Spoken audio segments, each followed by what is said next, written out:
Hi there! This is Carol and welcome back again to my YouTube channel. It's a new day, new video at bagong kaalaman na naman matututunan nyo sa video na ito. And for today's topic, ang ating pag-uusapan ay tungkol sa bank fund transfer. Ano nga ba ang bank fund transfer? Paano yung flow nito kapag tayo ay nag-transfer ng fund? Ano-ano ba yung ginagamit ng ating mga bank para makapag-fund transfer tayo? And ano-ano nga ba yung mga dapat nating gawin if in case na hindi mag-success yung fund transfer natin? So lahat ng yan ay ating pag-uusapan. And if you are ready, let's begin.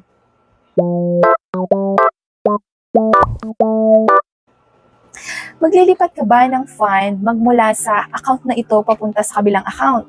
Or di naman kaya magmula sa bangko na ito papunta sa kabilang bangko? Then suddenly, hindi natin inaasahan na failed yung fund transfer natin. Hindi na credit yung kabilang account. Ano-ano nga ba yung mga dapat nating gawin if in case na mangyari sa atin yung ganitong scenario? Una sa lahat, bago natin sagutin to, ano nga ba muna ang bank fund transfer? Ang fund transfer, ito yung paglilipat ng fund magmula sa account na ito papunta sa kabilang account. So it can be transfer to your own account. Ito ay yung same bank pero meron kang multiple accounts. So maglilipat ka ng fund magmula sa account A papunta sa account B. Pwede rin naman transfer to third party. Ito ay parang same bank din, pero maglilipat ka ng fund magmula sa account mo papunta sa account ng ibang tao. Or pwede rin naman na transfer to other bank.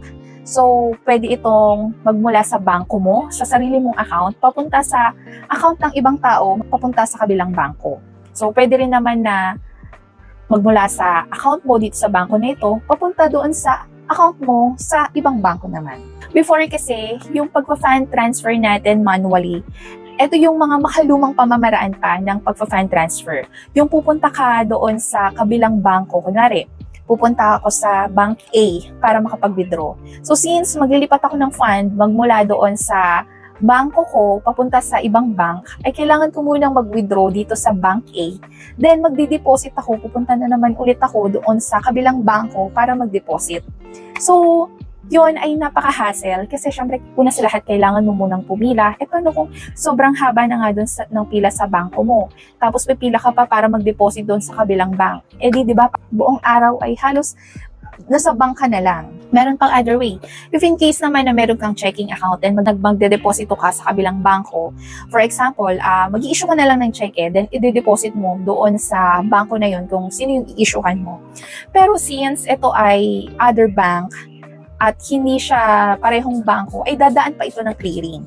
So, dati kasi ang clearing period talaga natin ay 3 days. So, ang hassle, di ba? Mag-aantay ka pa ng 3 araw para mag-clear yung fund and para mag-reflect siya doon sa ating mga account. So, nowadays, since nasa digital world na tayo, ay mas pinadali ang pagbabank transfer natin. So, 1 click away na lang ito. And from other bank, sa bank A papunta sa bank B, ay isang click na lang din para makapag-transfer. And of course, maganda pa rito ay real-time po ang ating pagpa-fund transfer. Pero since, syempre, pinadali ang ating mga transaction, hindi natin maiiwasan na magkakaroon ng service charge yung paglilipat natin ng mga fund. Ang mga bank kasi natin ay meron silang partner na kung saan ay, and under ito ng National Retail Payment System ni Bangko Sentral. So, ito ay parang partner ng mga bank natin na sila yung nagiging way para makapag-fund transfer tayo successfully papunta sa kabilang bank. So, una sa lahat ay si InstaPay. So, si InstaPay, ito yung pinaka-easiest way para tayo ay makapag-bank transfer. Bukod kasi sa real-time na ito, ay anytime and anywhere ay pwede tayong makapag-bank transfer. Available kasi siya 24/7 and kahit pahating gabi pa yan ay makakapag-fund transfer ka. Pero syempre, with minimal service charge. So, hindi lang ako familiar if pare-pareho po yung service charge ng mga bank when it comes to InstaPay. Pero with BPI, may 25 pesos po tayong InstaPay service charge kapag tayo ay magbabank transfer magmula BPI to other bank.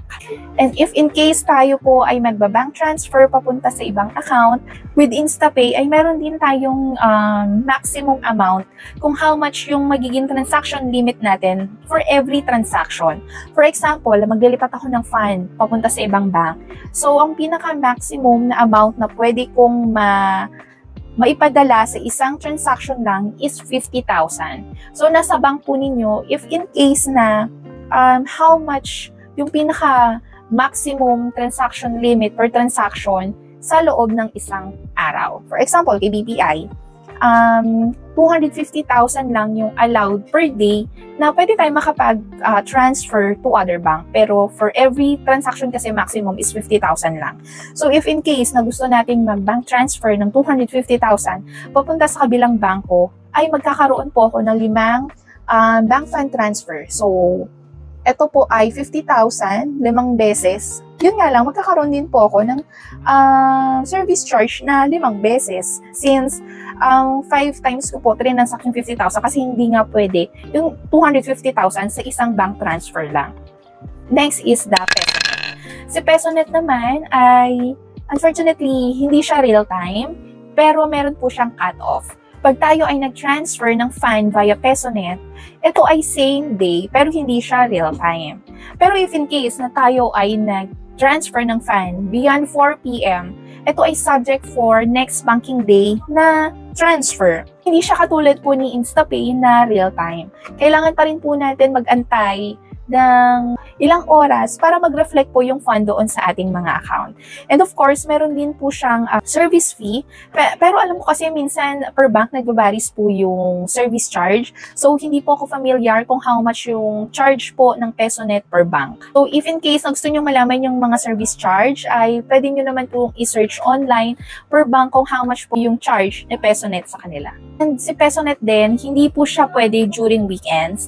Banking days lang po gumagana ang fund transfer natin kay PesoNet. So if in case na tayo po ay nag-transfer during weekends, ang reflection po nito sa ating beneficiary account ay sa next banking day pa po. So it can be Monday. Pero kung holiday po ng Monday, hindi rin po siya magsa-successful dahil sa banking days lang po ang kinakount for the PesoNet transaction. And what if nag-transfer po tayo ng fund magmula kay Bank A papunta kay Bank B?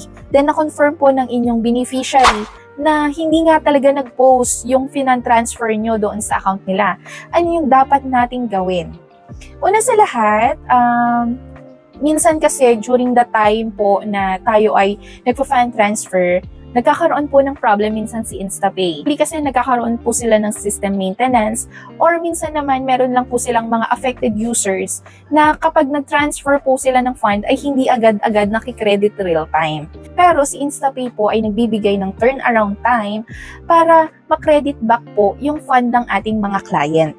So si InstaPay po ay nagbigay ng 2 to 3 banking days para ma-credit back po ang ating mga account. So para doon sa naka-encounter na ng mga ganitong scenario na hindi po na-credit ang account po ng inyong mga beneficiary, ay kailangan nyo lang po muna mag-antay ng 2 banking days para ma-credit back po ang inyong mga accounts. So no need to report na po itong ganitong scenario.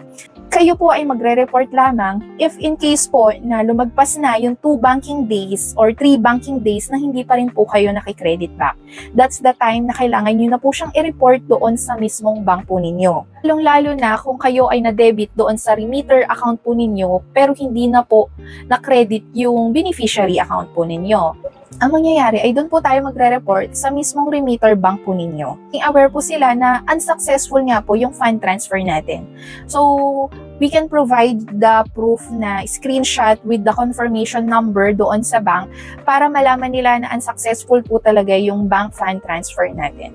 So, minsan ang nangyayari po kasi ay kinikredit back yung remitter bank kung saan po na-debit. Minsan naman po ay kinikredit na nila yung account ng beneficiary account po ninyo or beneficiary bank po ninyo.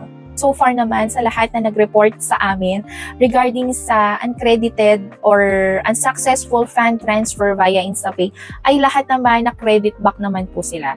So if in case na kayo ay sobrang tagal na and meron kayong ganitong scenario, ay feel free na i-report po ito sa inyong mga bank para at least ma-credit back po agad ang inyong mga account. So, I hope na nakatulong itong video sa inyo para malaman nyo kung ano yung gagawin if in case na magkaroon kayo ng ganitong scenario kapag tayo ay nagpa-fund transfer. For every fund transfer, alam kong napakahalaga naman po niyan. Dahil hindi naman tayo magpa-fund transfer kung hindi naman talaga kailangan. So, if you have any questions regarding bank inquiry, I feel free to comment down below and try natin sagutin yan. So, don't forget to like, share, subscribe, and click the notification bells for more updates and more videos. So, until to the next vlog, guys. Bye-bye!